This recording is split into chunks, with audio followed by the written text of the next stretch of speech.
Assalamualaikum warahmatullahi wabarakatuh. Perkenalkan, nama saya Anissa Iniarti dengan NIM 420210085.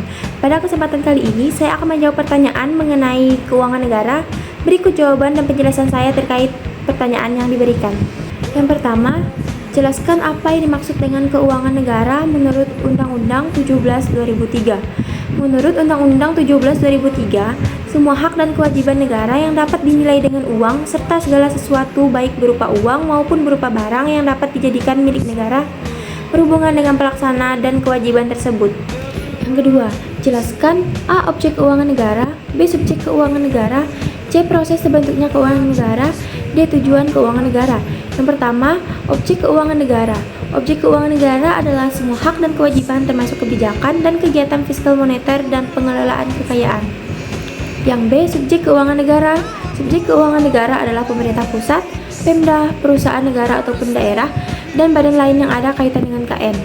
Yang C. Proses keuangan negara. Dari kebijakan, perencanaan, penganggaran, pelaksanaan, sampai pertanggungjawaban. Yang D. Tujuan keuangan negara. Dalam rangka penyelenggaraan pemerintah negara untuk mencapai tujuan negara. Yang ketiga, sebutkan ruang lingkup keuangan negara menurut Undang-Undang 17/2003. Ruang lingkup keuangan negara menurut Undang-Undang 17/2003. Yang pertama ada hak negara untuk memungut pajak, mengeluarkan dan mengedarkan uang dan melakukan pinjaman. Yang kedua, kewajiban negara untuk menyelenggarakan tugas layanan umum pemerintah negara dan membayar tagihan pihak ketiga. Yang ketiga, penerimaan negara. Yang keempat ada pengeluaran negara. Yang kelima ada penerimaan daerah. Yang keenam ada pengeluaran daerah. Yang ketujuh ada kekayaan negara atau kekayaan daerah yang dikelola sendiri atau oleh pihak lain berupa uang, surat berharga, piutang, barang, serta hak-hak lain yang dapat dinilai dengan uang, termasuk kekayaan yang dipisahkan pada perusahaan negara atau perusahaan daerah. Yang kedelapan, kekayaan pihak lain yang dikuasai oleh pemerintah dalam rangka penyelenggaraan tugas pemerintahan dan atau kepentingan umum.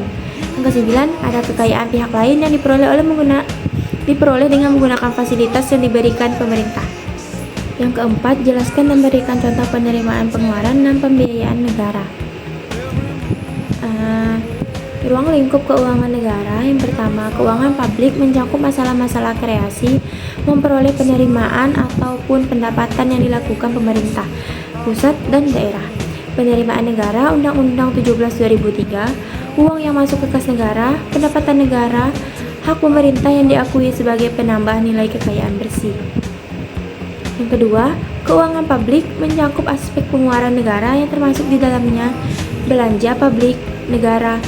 Pengeluaran negara, Undang-Undang 17/2003, uang yang keluar dari kas negara, belanja negara, kewajiban pemerintah pusat yang diakui sebagai pengurang nilai kekayaan bersih.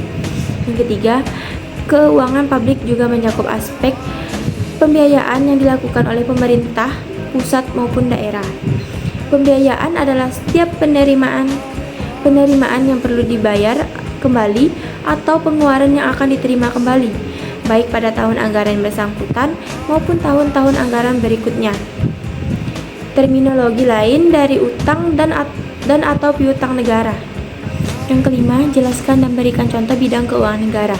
Bidang keuangan negara ada yang pertama ada sub bidang pengelolaan fiskal, yang kedua ada sub bidang pengelolaan moneter, yang ketiga ada sub bidang pengelolaan keuangan negara yang disahkan.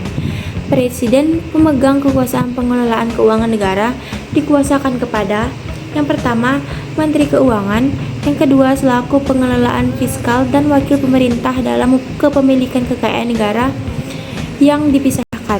Yang ketiga ada menteri atau pimpinan lembaga, yang keempat selaku pengguna anggaran, pengguna barang kementerian negara atau lembaga yang dipimpinnya. Yang kelima, catatan Kementerian Keuangan juga merupakan salah satunya.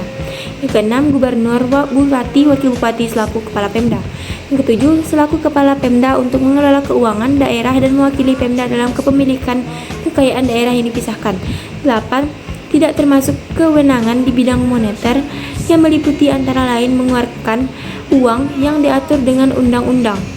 Yang keenam, sebutkan pihak-pihak pemegang kuasa pengelolaan keuangan negara dan gambarkan alur pembagian kuasa tersebut.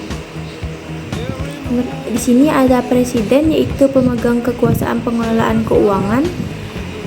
Yang pertama ada Menteri Keuangan selaku pengelolaan fiskal dan wakil pemerintah dalam kepemilikan kekayaan negara yang dipisahkan. Yang kedua, ada menteri atau pimpinan lembaga selaku pengguna anggaran atau pengguna barang kementerian negara atau lembaga yang dipimpinnya. Yang ketiga, ada gubernur atau bupati atau wali kota selaku kepala Pemda. Selaku kepala Pemda untuk mengelola keuangan daerah dan mewakili Pemda dalam kepemilikan kekayaan daerah yang dipisahkan. 7. Sebutkan dan jelaskan undang-undang yang mengatur tentang kebijakan moneter. Undang-Undang Nomor 23 Tahun 1999 tentang Bank Indonesia mengatur bahwa Bank Indonesia bertugas menjalankan kebijakan moneter untuk menjaga stabilitas nilai rupiah dan inflasi. Undang-Undang Nomor 17 Tahun 2003 tentang Keuangan Negara mengatur pengelolaan keuangan negara termasuk kebijakan ekonomi seperti kebijakan moneter.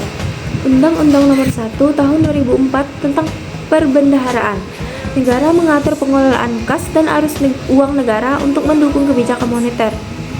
Undang-Undang Nomor 15 Tahun 2004 tentang Pemeriksaan Keuangan Negara mengatur pengawasan keuangan negara agar kebijakan moneter berjalan transparan.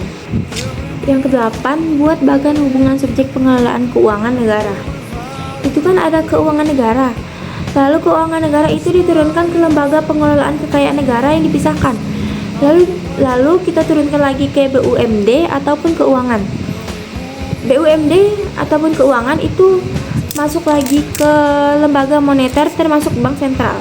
Lalu lembaga moneter termasuk bank sentral itu diturunkan ke lembaga non sentral.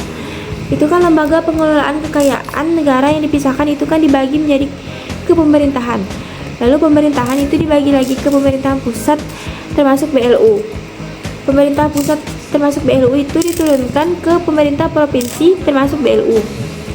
Lalu pemerintah pusat termasuk BLU itu terakhir diturunkan kepada pemerintah kabupaten ataupun kota termasuk BLU.